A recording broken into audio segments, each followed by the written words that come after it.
Alright, y'all. We back at it again. Alright, yesterday was Sunday. Oh! My back. What I tell y'all, I can't be using no eligibility because my back is toe up. Anywho, we're here today to talk about that draft. The WNBA draft.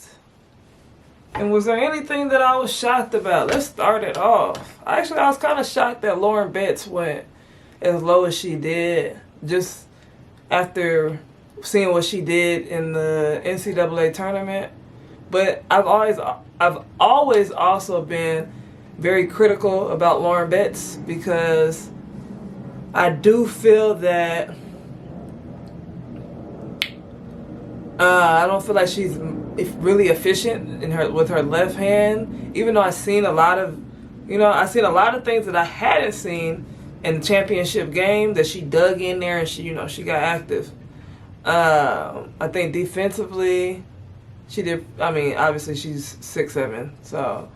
But the WNBA is a completely different beast. There's a lot of big girls, right? A lot of top girls, and you ain't even got to be 6'7". All you got to do is hit about 6'4", 6'5", and be able to compete at that level if you're one of the top players in the world. So I think that, honestly, though, looking at her footwork, I think that she will develop greatly in the WNBA.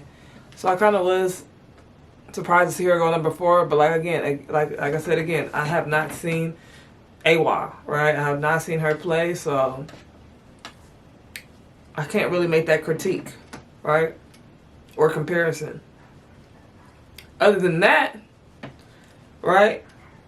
Earlier in the tournament, before the tournament, I'm like, Azzi for sure, number 1. She has solidified herself in her career, her collegiate career, but in her senior year, especially at the beginning of the senior year, 50, 50, 90, I believe she was in the first couple months of the season. So, I seen her early going number 1, but then watching the tournament unravel and then seeing Olivia Miles, like, once she left Notre Dame, I ain't gonna lie, I've not watched that many TCU games, but I keep track, alright? And Olivia's just, like I said, anybody that gets Olivia is benefiting greatly because the way that she sees the floor, the way that she can score, right? The way that her game develops, I'm thinking like Chelsea Gray on steroids. And that's insane. Because Chelsea Gray is that girl. Okay? So obviously I'm like, Dallas doesn't really need a point guard. But they could have benefited. They could have benefited from Olivia Miles as well. But when you think about championship runs, right? And you think about like what they were really missing, is this a knockdown shooter? And I said this, going into the Final Four, I believe, how what Azzi would add to Dallas is that, like, or to the professional, it wasn't just Dallas, right? I said as a professional, right? If you put Azzi on a championship team, and that's not saying Dallas is a championship team or Dallas wasn't the championship team, right? That's just saying that if Dallas becomes a contender, right? Or any team, Azzi to me is like Klay Thompson. You stick her anywhere on the floor, especially those deep corners, and allow her to knock down shots. I said this also. People are saying that she could do, Gina wasn't using her right. She could do much more, right? I don't think that it's that. I don't think that she's your primary ball handler. I don't think that she's, needing to come off pick and rolls and double teams and pulling the ball back and going between. That's not her game. Her game is to come off them screens and hit shots. Drift in them corners, hit shots. Curl up, hit shots. Crackbacks, hit shots. Right? Klay Thompson, Hit shots, defend. That's all we need you to do. It makes the game easier for her and easier for the team. You have somebody, every time you hit them, not every time, but most of the time you hit them, they're going to hit. Then you got Paige coming up. Paige got that game bump. Got that smooth, like Kobe like game, right? Then you got Enrique who just get a bucket, right? So you got two automatic bucket getters. One who reads the floor phenomenal. They have great pace and Paige Beckers. Then you got your slasher and Enrique, right? Even clutch time, right? And Enrique. And then you got your pieces from Minnesota that you just picked up, your big piece from Minnesota, and then you got your big. So they look solid, right? That's a good pickup. I wasn't sure how they were going to go because of Azzi's performance in the Final Four, in the Elite Eight. But one thing that I know about being around professional personnel, right, is that, like I said, it's what you need, what you're looking for. How you understand that you're going to develop this player, how this player has chemistry with other players, how this player is going to fit in with other players as well, right? With the team as a whole. And, I talked about the extracurriculars, and I think, it is what it is. Bro, what are you talking about, man? Bro, I'm out, man. That nigga's tripping. So, loving the Dallas team, and then you go to your number 2, right? Because I was wondering, like, Minnesota, y'all not making no moves, like Minnesota, and I forgot. And the thing is, I forgot. Excuse me for forgetting that Kayla McBride is on the team, right? So you got Kayla McBride, Courtney, Fee. You picked up Natasha Howard, and now you got Olivia Miles. That's a great 5. It's a great 5. I do think that you're missing something, though. And that piece that you're missing, to me, is going to be like that super big. Like Madina Okot. Like, when we talk I don't know if the Lynx had another pickup. I got to look at the draft again. But a big. Like, they need a big-ass girl. Right? That can move. And then even thinking about Seattle, like, free Dominique Malonga from the shackles of Seattle. Dominique, that's, I can't wait to see, like, Seattle. Woo! I'm just hoping that Seattle gets it right, because I don't want them to be holding my girl Dominique back, or Azzi, but really Dominique is a phenomenal player. She's going to be phenomenal, but she needs to be on the right squad, right? Because that can F it up. So we see Minnesota, the number 3. Like I said, I have not seen the number 3 pick. And then number 4 went Lauren Betts. Lauren Betts went where? To the Mystic, I believe? Yeah, I think the Mystic is solid. They got Kiki Area Finn, Sonia Citron, Lauren Betts. Are they contenders? I'm not sure about that, right? But also, Kiki and Sonia had, I won't say Sonia, because Sonia has always been my sleeper. I've always loved Sonia. In Notre Dame, I said, y'all not giving Sonia enough credit. And see, that's what I mean. Like, when it comes to WNBA personnel, professional personnel, they're looking at players and they know how their game translates to the next level. So I'm not surprised at all that Sonia Citron had the year that she had, right? But do I think that they need more? They absolutely need more. Then you got Gabriela Jaquez. Now, first of all, talking about Chicago. Going back to Chicago. Chicago's just doing their big one, because Gabriela Jaquez is I would say she was a sleeper, but obviously they're not sleeping on her. She went top 5. Nobody's sleeping on top 5. So I got to find a new sleeper, which might be Cotie. But Jaquez, to me, like I think I said this before, UCLA, She was the player. I think she was injured last year at some point. But she was the player to me that was the difference maker in that UCLA team. And obviously, that was me talking last year. But going to this year and going to the championship game, what she had 20 points? Like Gabriela Jaquez is that girl. Then Kiki Rice went to Toronto. Woo!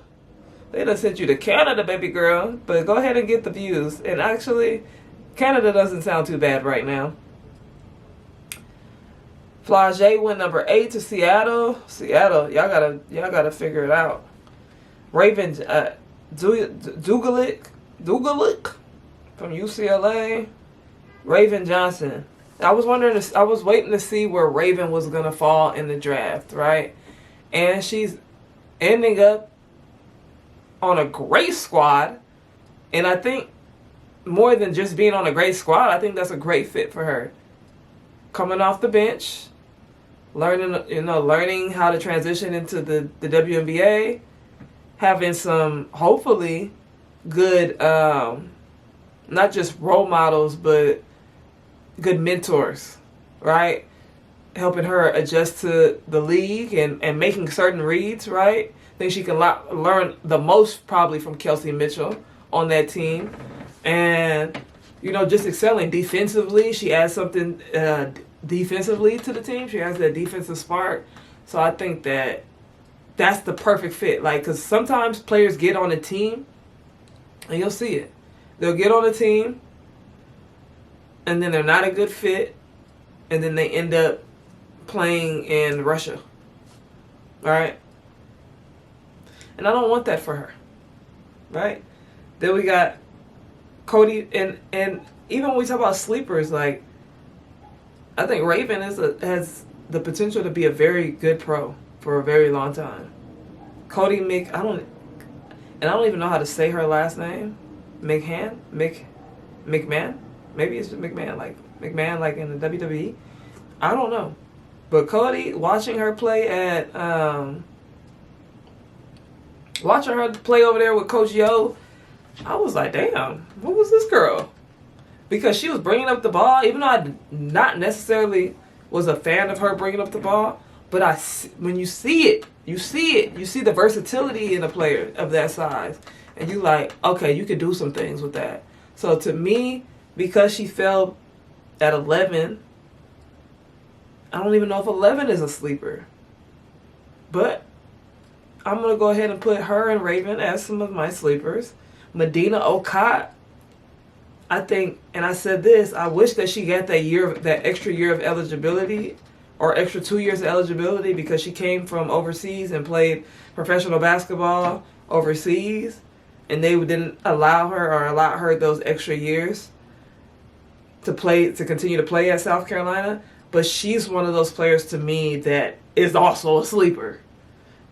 And these are still first round. Like, I'm not necessarily, like, first round. These are first rounders. I think that her footwork is great. I think that she needs a little bit more work, right? Obviously. And she can shoot. She fell asleep later down the line in the playoffs, in the tournament. I keep calling it the playoffs. It's the same thing, right? Playoffs, the tournament. All right. In the last few games, the last couple games where the team really needed her, but like I said, when she develops, she's gonna be solid. And she went to Atlanta, so we talking about Madina Okot, Angel Reese, and that's not even saying that she's gonna start, right? But as she develops, Angel Reese, Ryan Howard, and Alicia Gray, like, whoa, that's a squad. It's gonna be a hell of a season. That's all I know. Second round, don't want to talk about any second rounders. I'm actually surprised that Cassandra Prosper declared for the draft. I thought she was gonna stay another year at Notre Dame, as I believe they were saying that she had some eligibility. They had that 5th year of eligibility left, so I'm surprised in seeing that. That's one thing I was surprised to see. Then Tania Lasses at the Sparks. I love it. I love it, but some players, right? This is the only but. When I say players end up getting on teams with a certain playing style and they don't succeed and then they end up getting waived. I don't want, like, some of these players are getting waived. Let's be clear. I don't want that to be Tania Latson because I've seen her game and I understand that she made moves to be a pro. So when you look at those things, you're like, okay, I respect that, and she's serious about her craft, right? Obviously, if she would have done 2 years at South Carolina, I think that she would have benefited major. Like, she would have really benefited from that. I'm just hoping. I just know how the Sparks, and I know how the Sparks are. Like, you know, I'm an LA kid. Like, I know how the Sparks get. And I know how some of these teams get. I just hope that she is allotted the opportunity to develop and do her big one. Because I think this is another kid who can be a sleeper. Now, how tall is Tania? Like, size to me always matters. And for some of you players that don't understand that, 5'9".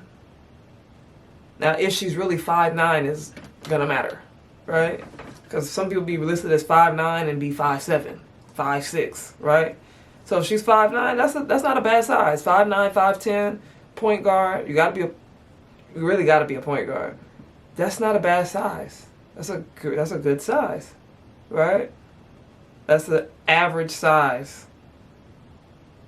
And you got some point guards that are smaller than that. So when you see those shorter guards, you be like, barbecue chicken on that ass, right? And Janiah Barker, I thought Janiah Barker was in the transfer portal. I ain't gonna lie, I thought I seen her in the transfer portal for a 5th year, going to the Aces. And I might have mentioned Janiah Barker. I like Janiah Barker. When I seen her at UCLA, I said, oh, she got that work.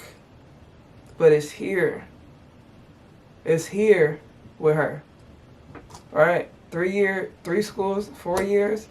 It's here to me. I look at that resume and I'm like, and you don't look satisfied. You don't, like, it's all in your body language and stuff. Las Vegas Aces is not one of them. Las Vegas Aces is not one of them. They don't need no drama on that team, right?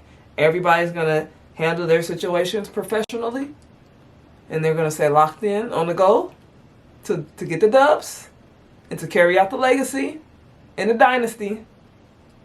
So, you know, at this level, this is not college no more. We ain't kids no more. It's big girl panties season. So, with that being said, it's talking about just saying. Is that what I just looked at? And then going. Rory Harmon went in the third round. Taylor Bigsby. Taylor Bigsby can shoot. She showed that she could shoot in the tournament, late in the tournament. So I'm looking to see how she develops, because obviously I watched her at SC. And then Rory Harmon. And, you know, a lot of people wanted Rory to go. You know, Rory's like a fan favorite. Rory's a fan favorite, just like Rakia's a fan favorite, just like Angel Reese is a fan favorite. And I'm not comparing and saying that they got the same amount of fans, because it's not the same, okay? Because some of y'all, like I said, are in cults. But Rory people love Rory, right? She has a great attitude. She's a great kid. She's coachable. She goes hard. And I think the only thing with Rory, let's see Rory. And why I say this is because people weren't happy with where she was drafted in the 3rd round. But again, when I go back to height, now I'm looking at Rory. Rory is 5'6", guys. So is she even 5'6"? Or is she 5'5"? Or is she 5'4"? I don't know. Never seen her in person. Don't know. But I do know that at this level, especially, and as much as people like to say size doesn't matter, and I'm a big advocate. You can do anything that you put your minds to. It doesn't matter. I never tell a kid you're too small, you're too slow. It's all about understanding how to play at your height, at your pace, right? At your size. You know, it's all about how you navigate and what mentors you have in place that help you navigate. So, I'm interested to see how some of these players progress through training camp. Like I said, a lot of players are going to get waived. That's just the nature of the game. And then they'll go play here, there, and there. And then, I mean, with the expansion teams, that's what's great about the WNBA expanding, is that there's a lot more talent, which means there's a lot more opportunities for players who absolutely deserve a roster spot somewhere to actually get a roster spot somewhere. So even if players get waived, they might get picked up somewhere else. They might go overseas and then get picked up again, right? And understanding that going from one level, the collegiate level, to the next level is a different beast. Just like going from middle school to high school is a different beast, especially when you play in the highest division, right? Then you go to college. From high school to college, it's a different level, especially when you're a Power 5 kid and you're playing in the SEC. It's different, right? Then you go from, and some of these players are going to benefit because they played in the SEC, right? I couldn't think of the school earlier, Ole Miss, Cotie, right? I'm up here talking about, I'm referring to the school as Coach Yo because I can't think of the name of the school, but Ole Miss. And then you go from college to the pros, it's a whole different level. And everybody does not adapt. Everybody does not succeed. Just like in the NBA, you'll see a guy be on his way to an all-star season, and then next year they draft somebody else who ready to play and ends up taking, like, when we say, and it's not even you're being recruited over, because some of these players, like, we don't know that they about to ball out like that. Then they turn around and end up being Shea Gilgeous. Right? So understanding, like, you always have to work. You have to work harder than anybody else. And I see these girls, right? Azzi Fudd, Olivia Miles in New York, draft night. Hey, Chris Brickley, let's get in the lab. And, Azzi been training with him. I don't know about Olivia, but, like, getting in the lab and letting everybody know, because that also lets, like, if I'm a recruiter, if I'm a GM, like, oh, they in the lab. They not playing no games. They find a trainer wherever they at. All-Star weekend, hey, I'm here for 5 days. Probably not even 5 days. 4 days, however many days. Because usually it's like Team USA, it's a break in between that for Team USA, right? So they might have a few days. Hey, let's get in the lab. I can't come back a step slow. And then some of them people, after the All-Star break, they just go crazy, right? They had that time to reset, especially going from college. Because look at this about to move. They go into training camp, and then season starts May 6th or May 9th. We're in April. So it's no time to waste. So they got to make sure that they taking care of their minds and their bodies. And that transition, I hate that transition is so quick, honestly. Like, it makes zero sense to me. But I'm locked in. The WNBA season is right around the corner. I'm going to be at the games. Liddy in the city. LA Sparks, let's get it. Where's my pom-poms? I don't have no LA Sparks pom-poms. I thought I did. Ooh, no, I got all black and red. Hold on. All right, so we out, y'all. Drop a comment, leave a like, subscribe, all that good stuff, because I'm going to start being more consistent. And I always say that, and then I be getting, like, y'all got to understand is that I be training. I be out here in this real basketball world. Okay? So it's hard for me to be consistent and go live. And, TikTok, like, go live. Can you go live, please? Like, I can't be doing that all the time. So understand that Mama got a life too. Okay?